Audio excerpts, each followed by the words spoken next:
सुनवाई के लिए आयोग है, जैसे कि महिलाओं के लिए महिला आयोग, एससी वर्ग के लिए SC/ST आयोग, मुस्लिम वर्ग के लिए अल्पसंख्यक आयोग, वैसे ही श्रमण पुरुषों के लिए भी श्रमण आयोग का गठन किया जाए, जिससे कि श्रमण वर्ग के पुरुष भी अपनी समस्याओं को लेकर उस आयोग तक जा सकें।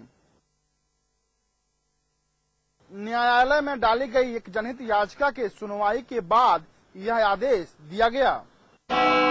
कानपुर पुलिस ने आज 3 देसी बम बरामद किए। हालांकि इन बमों से कोई नुकसान तो नहीं हुआ, लेकिन इन बमों को निष्क्रिय करने के कानपुर पुलिस के तरीके पर सवाल उठ रहे हैं। दरअसल कानपुर के ग्वाल टोली में आज 3 देसी बम मिलने की पुलिस को सूचना मिली। पुलिस अधिकारी मौके पर पहुंचे और फिर बम निरोधक दस्ता भी पहुंचा, लेकिन बम निरोधक दस्ते ने ना तो लाइफ सेविंग जैकेट पहने थे और न ही पूरी प्रोफेशनल अप्रोच के साथ दस्ते ने बमों को निष्क्रिय किया। आप इन तस्वीरों में देख सकते हैं दस्ते के ये 3 जवान कैसे बिना हेलमेट जैकेट पहने बमों पर हाथ लगा रहे हैं और फिर इन बमों को एक एक करके पानी में फेंक दिया। हैरानी तो तब होती है जब बम निष्क्रिय करने के लिए ये जवान चप्पल पहनकर आते हैं। अभी ये स्पष्ट नहीं है कि बम है, ये सुतरी में बांधे हुए संदिग्ध चीजें क्या है। ऐसा लग रहा है कि किसी ने शरारत किया है। 3 ऐसी छोटी छोटी चीजें जो पटाखा बम आप कह सकते हैं इसे, ये मिला है। BDS टीम बुलाई गई है, परीक्षण करवा करके इस पे कार्रवाई कर रहे हैं और इस ग्राउंड को जो है इसको प्रोटेक्टेड कर दिया गया है। कोई खतरा नहीं है, ये कोई खतरनाक जैसी ज्यादा चीज भी नहीं दिखाई पड़ रही है। अखिलेश यादव के मंत्रियों के जनता दरबार में इन दिनों लाल बत्ती के आवेदनों की भरमार लगी है। इन आवेदनों में कार्यकर्ताओं को लाल बत्ती देने की मांग भी की गई है। समाजवादी पार्टी के मुखिया मुलायम सिंह यादव और मुख्यमंत्री अखिलेश यादव के निर्देश के बाद पार्टी कार्यालय में कई मंत्रियों की ड्यूटी लगाई गई थी, जिसका मकसद था कि जनता की समस्याओं को किस तरह से समाधान किया जाए। लेकिन इस जनता दरबार में कई और तरह के आवेदन भी आने लगे हैं। ये आवेदन समाजवादी पार्टी के कार्यालय में लगाए जाने वाले जनता दरबार में आए हैं। इस मामले में पंचायती राज मंत्री बलराम यादव ने कहा है कि कार्यकर्ताओं की मेहनत के बल पर ही सूबे में समाजवादी पार्टी की सरकार बनी है। ऐसे में लाल बत्ती के आवेदनों पर विचार किया जा रहा है और लाल बत्ती देने के मामले में खुद मंत्री बलराम यादव संदेशवाहक की भूमिका भी अदा करेंगे। बहुत कुछ आ रही है, हमसे मिलने भी जा रहे हैं। 9वीं के दिन कौन बैठता, कोई दफ्तर खुला क्या? केवल आप घूम रहे और हम और ये लोग आए थे निराश होकर जाते। हर चीज पे विचार किया जाएगा, हर स्तर पर इसको पहुंचाए जाएगा। हर जगह हर चीज के निर्णय के लिए स्तर बने हुए हैं। हम लोग संदेशवाहक का काम करेंगे, चाहे वो नेता को और चाहे सरकार को निर्देश देने का हो। जन सुनवाई का मतलब यह। उत्तर प्रदेश के मुख्यमंत्री अखिलेश यादव अपने अधिकारियों से नाराज हो गए हैं। वहीं मुख्यमंत्री अखिलेश यादव ने अधिकारियों के पैंच कसने शुरू कर दिए हैं। मुख्य सचिव जावेद उस्मानी ने अफसरों को नसीहत दी है कि मंत्रियों के आने पर अधिकारी शिष्टाचार का पालन करें। आपको बता दें कि गोंडा प्रकरण के बाद भले ही मंत्री विनोद सिंह की लाल बत्ती छीन ली गई थी, लेकिन मुख्यमंत्री को खुद पूरे मामले में अफसरों का रवैया पसंद नहीं आया। वहीं अखिलेश यादव ने कहा था कि संकट के समय अफसरों को मौके पर पहुंचकर कार्रवाई करनी चाहिए। मेरा सवाल ये है कि पार्श्वनाथ डेवलपर को डिफॉल्टर घोषित कर दिया गया है। पार्श्वनाथ का LDA पर 8 करोड़ रुपए बकाया था। पार्श्वनाथ ने LDA से 2 भूखंड खरीदे थे, जिसकी कीमत 24 से 25 करोड़ रुपए थी, जिसमें 16 करोड़ रुपए का भुगतान कर दिया गया था और 8 करोड़ रुपए का भुगतान करना बाकी रह गया था। ये भुगतान 2 सालों से नहीं किया जा रहा था और 8 करोड़ रुपए ब्याज सहित बढ़कर 13 करोड़ 50 लाख रुपए हो गया है, जिसके बाद LDA ने पार्श्वनाथ को डिफॉल्टर घोषित कर दिया है।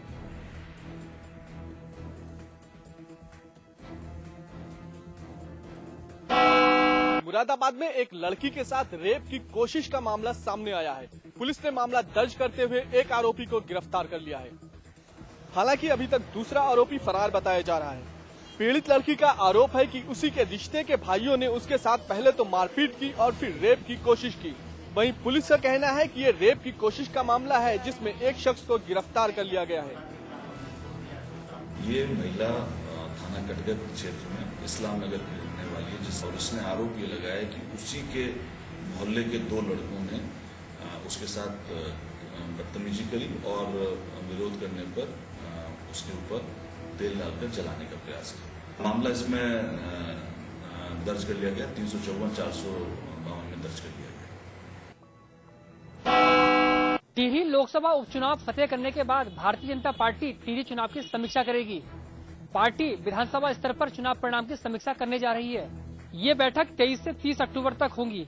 आपको बता दें कि टिहरी लोकसभा उपचुनाव में बीजेपी प्रत्याशी महारानी मालाराज लक्ष्मी ने विजय बहुगुणा के बेटे साकेत बहुगुणा को हराया था। परिणाम आने के बाद बीजेपी खुद को सशक्त करने की मुहिम में जुटी है।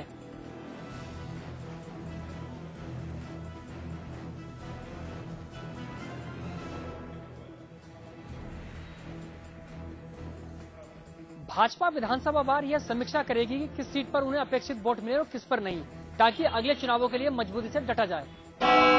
KR भाटी जांच आयोग को 3 महीने का कार्य विस्तार राज्य सरकार ने दे दिया है। जी हां, मुख्यमंत्री विजय बहुगुणा से आयोग के अध्यक्ष KR भाटी ने 3 माह उनके कार्यकाल को और एक्सटेंशन देने की गुजारिश की थी, जिसे सीएम ने मंजूरी दे दी। आपको बताते चलें कि सीएम विजय बहुगुणा ने 14 अप्रैल 2012 को आयोग को 6 माह के लिए बनाया था, लेकिन कार्य करने के लिए कर्मचारियों के नहीं होने की वजह से अभी तक जांच में कुछ खास प्रगति नहीं हो पाई है।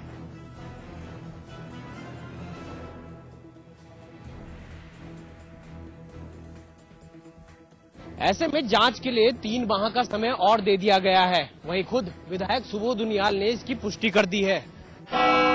मुरादाबाद के विकलांग संस्था के पदाधिकारी जो खुद भी विकलांग हैं, वो सलमान खुर्शीद की बातों को सुनकर खुद को ठगा महसूस कर रहे हैं। जब उन्हें ये पता चला कि सलमान खुर्शीद ने मुरादाबाद के सांसद अजहरुद्दीन के कैंप में विकलांगों को ट्राईसाइकिल बैसाखी आदि वितरित की है, तो उनके होश उड़ गए और इस पर उनका सीधा कहना था कि मुरादाबाद के सांसद या सलमान खुर्शीद ने आज तक किसी भी तरह का कोई प्रोग्राम विकलांगों के हित में नहीं किया है और न ही किसी प्रोग्राम में शामिल हुए।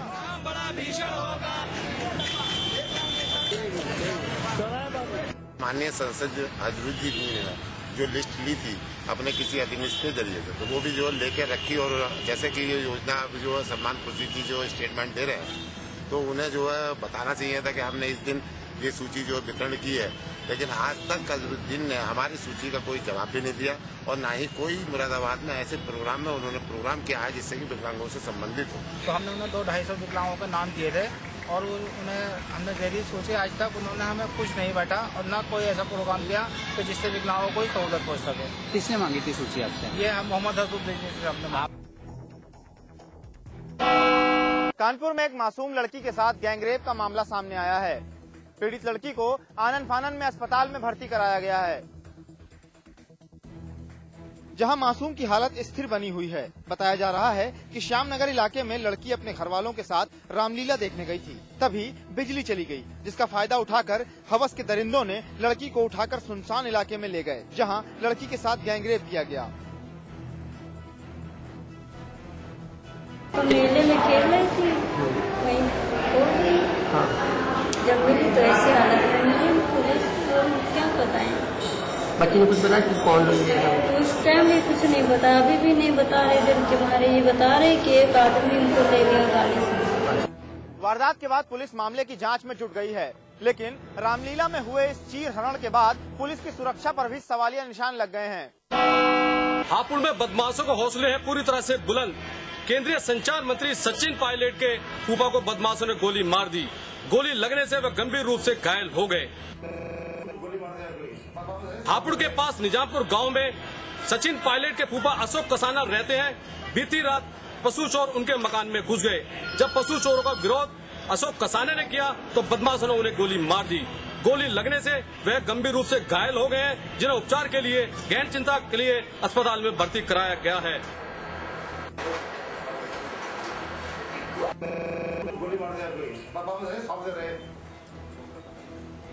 इस माहौल को लेकर गांव में अफरा तफरी का माहौल बना हुआ है।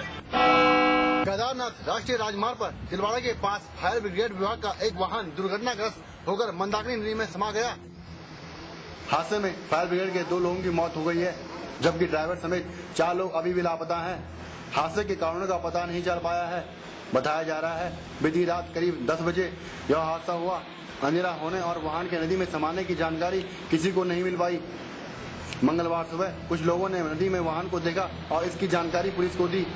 इसके बाद पुलिस और आपदा प्रबंधन की टीम मौके पर पहुंची और रेस्क्यू कार्य शुरू किया।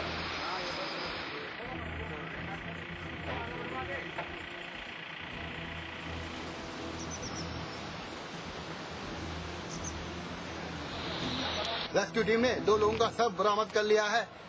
रेस्क्यू के लिए जिला प्रशासन द्वारा मंगाए गए गोताखोर पहुंच चुके हैं और 4 अन्य लोगों की ढूंढ खोज जारी है। रोहित डिमरी, समाचार प्लस, रुद्रप्रयाग। सूबे में आज मौसम बदलने के बाद कई इलाकों में हल्की बूंदाबांदी भी हुई। इस हल्की बारिश के बाद सूबे के मौसम में थोड़ी ठंडक आ गई है। मौसम विभाग के मुताबिक पहाड़ी इलाकों में हल्का हिमपात भी हो सकता है। मौसम विभाग ने ये भी कहा है कि सर्दियों की आहट के साथ ही सूबे के तापमान में भी आगे गिरावट हो सकती है।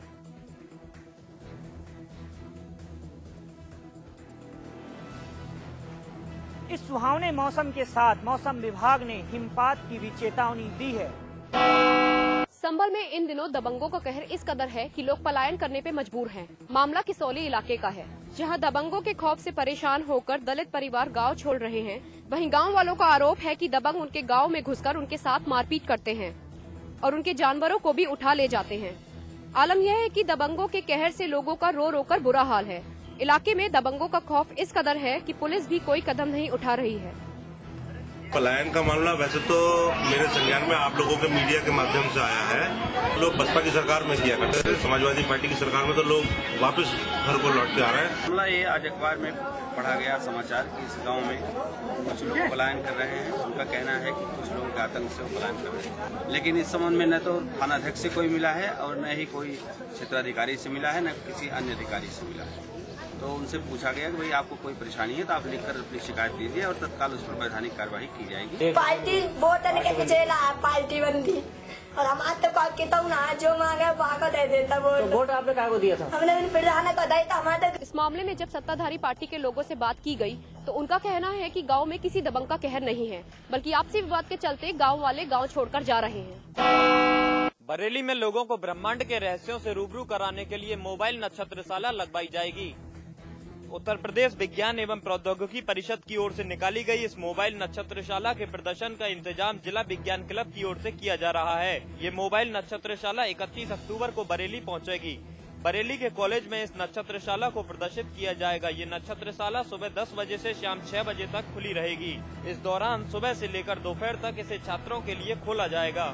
इसके बाद आम लोगों को नक्षत्रशाला में प्रवेश दिया जाएगा। इस प्रदर्शनी के जरिए लोग अंतरिक्ष के रहस्य आसानी से समझ सकेंगे। बदायूं में बीते 10 अक्टूबर को जिला जेल में कैदी की संदिग्ध परिस्थिति में मौत हो जाने के बाद से जिला जेल प्रशासन में हड़कंप मच गया था। तब जेल प्रशासन का कहना था कि इस कैदी की मौत बीमारी के चलते हुई है, लेकिन कैदी की पीएम रिपोर्ट ने जेल के अंदर हुए कैदी के साथ अत्याचार की पोल खोल कर रख दी। पीएम रिपोर्ट में कैदी की मौत बीमारी के चलते नहीं बल्कि लीवर फटने और उसकी पिटाई होने से हुई थी। बदायूं बीती 10 अक्टूबर को जिला जेल में कैदी की संदिग्ध परिस्थितियों में मौत से जिला जेल प्रशासन में हड़कंप मच गया था। जेल प्रशासन का कहना था कि मृतक कैदी अपनी पत्नी की हत्या के आरोप में पिछले 1 साल से जेल में बंद था। इसकी मौत जिला जेल अस्पताल में इलाज के दौरान हुई थी, लेकिन कैदी के पोस्टमार्टम रिपोर्ट ने कैदी के साथ जेल में हुए अत्याचार की पोल खोल कर रख दी। पीएम रिपोर्ट में कैदी की मौत किसी बीमारी के चलते नहीं बल्कि लीवर फटने और उसके शरीर पर लगी चोटों के कारण हुई है। वहीं इस मामले पर परिजनों का कहना है कि सरफुद्दीन की मौत जेल प्रशासन की लापरवाही के कारण हुई है, लेकिन सरफुद्दीन की पीएम रिपोर्ट आने के बाद से ही जेल प्रशासन में एक बार फिर से हड़कंप मच गया है। पीएम रिपोर्ट आने के बाद आनन फानन में जेल प्रशासन ने आंतरिक जांच शुरू कर दी। चूंकि सरफुद्दीन जेल के अस्पताल में भर्ती था, इसलिए वहां मौजूद स्टाफ व बंदियों के बयान औपचारिकता बस लिए गए और फिर जेल प्रशासन के अधिकारियों ने अपनी जान बचाने के लिए जेल के ही बंदी मुनीस पर सरफुद्दीन से झगड़ा करने का आरोप लगा दिया और आंतरिक जांच में उसे दोषी सिद्ध किया गया। उसके बाद जेल अधीक्षक RN उपाध्याय की ओर से बंदी मुनीस के खिलाफ थाना सिविल लाइन बदायूं में गैर इरादतन हत्या का मामला दर्ज करा दिया गया।